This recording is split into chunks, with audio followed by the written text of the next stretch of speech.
sweet niblets. Ruh-roh. Welcome to MsMojo, and today we're counting down our picks for the top 10 behind-the-scenes secrets about Hanna Montana. And that's why we have to move. New song! Cinnamon toast! Not quite the look I was going for. For this list, we'll be looking at trivia, controversies, and reported little-known facts surrounding the hit Disney Channel show and movie. Certain plot points will be discussed, so a mild spoiler alert is in order. Do you think we missed anything? What do you know about Hanna Montana that others might not? Be sure to post about it in the comments.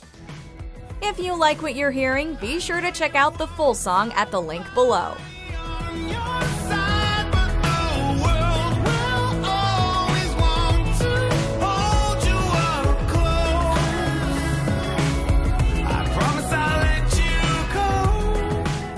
Number 10. The episode names. Everything was carefully thought out on Hanna Montana, and episode titles were no exception. Behold, the ghost of holidays past.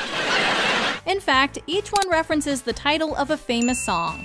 For example, an episode titled It's a Mannequin's World is, you guessed it, a play on legend James Brown's hit It's a Man's World. In it, Miley dresses up as a Hanna Montana mannequin to make sure her dad gets her a birthday gift she approves of. Let go! At its core, the episode is about the relationship between a father and his daughter. My little girl's just growing up so fast. There's a part of me that just wanted to hold on to the little girl you used to be. Oh, Daddy, I'll always be your little girl. It's definitely a clever twist to put on such an iconic song. We can't think of a better way to honor the show's musical identity than through these homages to the classics.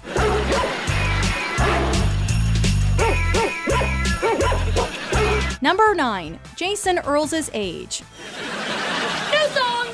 Cinnamon toast! On the show, Miley's brother is only a few years older than her. Surprisingly, the actor behind the role was actually 29 years old when the show started. Though you certainly couldn't tell by looking at him. Look, I've been begging for months, and all I've heard was, can't talk, gotta finish the song. Can't talk, gotta finish the song. Ooh, fudgy buddy. So, while Jackson was figuring out who he wanted to be, Jason Earles was entering his 30s and proper adulthood. Despite the age difference, he put his own unique twist on the part. Hi, I'm Miley. Now I'm Hanna. Now I'm Miley. I'm a real girl. I'm a pop star. Everybody makes mistakes.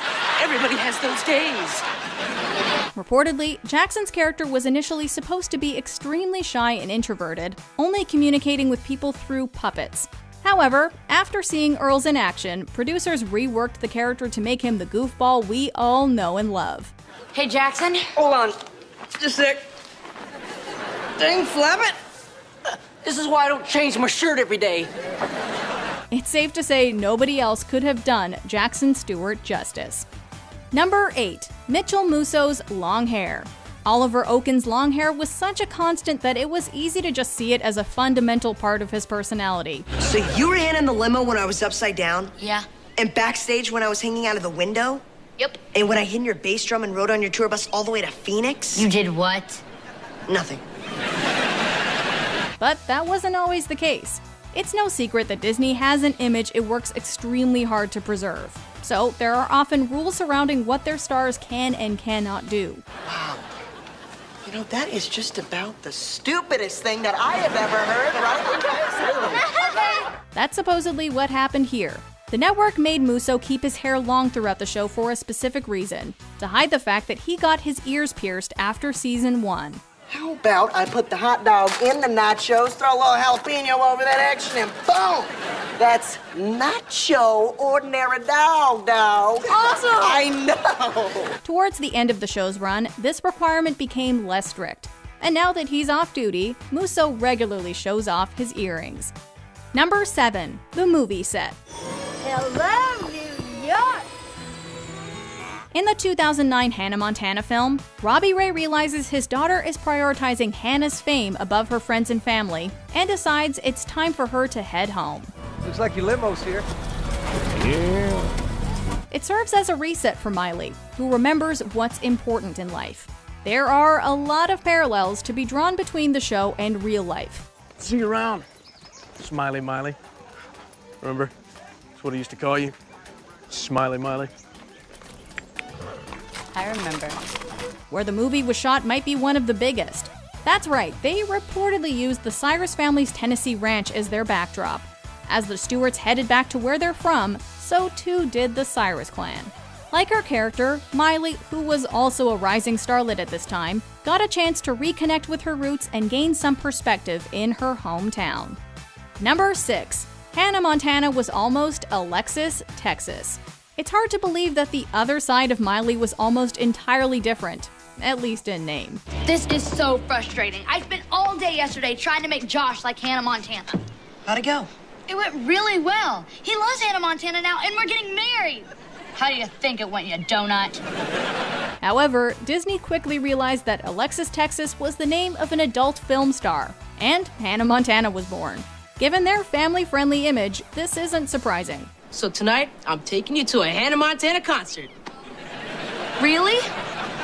That's even greater. Thank you. Besides, superstar Alexis, Texas doesn't quite have the same ring to it, and that's not the only name they changed. We almost followed the life of Chloe, Zoe, or Kylie Stewart, though there's no consensus on which one. Either way, the reason for the switch is pretty sweet. Miley. It may be the worst song ever written. I did say maybe. I heard him. It's no coincidence that the actress and character have the same moniker. It's because Billy Ray allegedly kept accidentally calling his daughter by her name while shooting.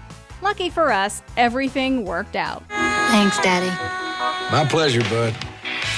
Number 5. Miley's braces. We have got some serious work to do, my friend. Sometimes we forget that celebrities go through a lot of the same things as the rest of us. When Cyrus started starring on Hanna Montana, she was just a kid. And like a lot of kids, she needed braces. Oh, I'm a chewer, all right. I love to chew. I chew all the time, like a train. Chew, chew, chew. Even so, the lead starlet of a Disney show sporting the gear on TV was far from common. So unlike most of us, she got lingual braces, which are hidden behind your teeth. I just wanted to tell you that I know another guy named Jake Ryan. So if you ever hear me talking about Jake Ryan, I'm talking about the other Jake Ryan, not you, Jake. Other Jake. Bye-bye. Viewers were none the wiser. Yet we can't help but think it might have been nice for tweens growing up to see a main character on such a popular network with visible ones. I know change can be scary, but it's a part of growing up. It's how we find out who we are and who we're gonna be. Regardless, Miley's teeth are definitely flawless now, and her glowing smile proves it. Number 4. Disney wanted JoJo for the lead. The voice behind some of the most popular tunes of the 2000s was originally offered the role of Miley/Hanna. She turned it down because it wasn't the vision she had for herself and her career. JoJo understood the expectations that came with being a Disney starlet and wanted to forge her own path outside the corporate machine. And years later, JoJo confirmed having no regrets over the decision. Nonetheless, the part wasn't quite Miley's yet. Taylor Momsen, who most of us know as Gossip Girl's Jenny Humphrey, was a finalist in the audition process. We're Humphreys, Dad. Not exactly royalty uptown. One thing's for sure, all 3 women have gone on to have successful careers in their own right. It seems everyone ended up exactly where they were meant to. Number 3. Miley Was Underpaid. Look, I know I'm not good, but I'm not horrible. Look alive, Stuart. There is no question that Miley Cyrus was the star of Hanna Montana. So, you would assume that she was paid accordingly. Yet that's far from being true. Well, look who showed up. Where all the other concerts in town sold out, because I know you want to pick mine first. Or second. Or last. Hey, I was gonna pick you until you started that whole haircut thing. In an interview with Elle, Cyrus said, quote, at one point, they'll probably kill me for saying it, I was probably the least paid person on my Hanna Montana cast because I didn't know any better. Daddy, I have got to drive to that party tonight. You have to convince them to let me retake the test. You know, use that Well, hello, darling. Oh, shucks, southern thing of yours. After realizing how poorly kids in the industry are treated, her family stepped in. Still, Cyrus wasn't the only one with a bone to pick over compensation. In fact, the co-creators of the show all filed arbitration demands against Disney. They claimed that they were not paid their fair share. Hopefully everyone got what they were owed in the end. Not quite the look I was going for. Number 2. Miley Cyrus auditioned for the part of Lilly Truscott. Hey, I'm Miley Cyrus and I'm 12 years old. The female friendship at the heart of Hanna Montana is part of what made it such an endearing show to watch. Not to mention, both roles felt perfectly cast. You're gonna give up the Rolling Stones concert for me? Please, those guys will still be touring when they're 90. I thought they were 90. So, it's surprising to discover that Cyrus originally went in for the role of the loyal best friend. Emily Osment was ultimately a better fit for that part, and went on to really make it her own. I'm trying to do a nice thing here. Lily's happy, her mom's gonna be happy. Who's it gonna hurt? You won in a million! As for Miley, the casting executives felt that they saw something in her and asked her to come back and audition for the lead part instead. She did, and the rest is history. We definitely got the best of both worlds with this one. Why didn't you tell me that yesterday? Because I wanted to wear the cool black outfit. Before we unveil our top pick, here are a few honorable mentions.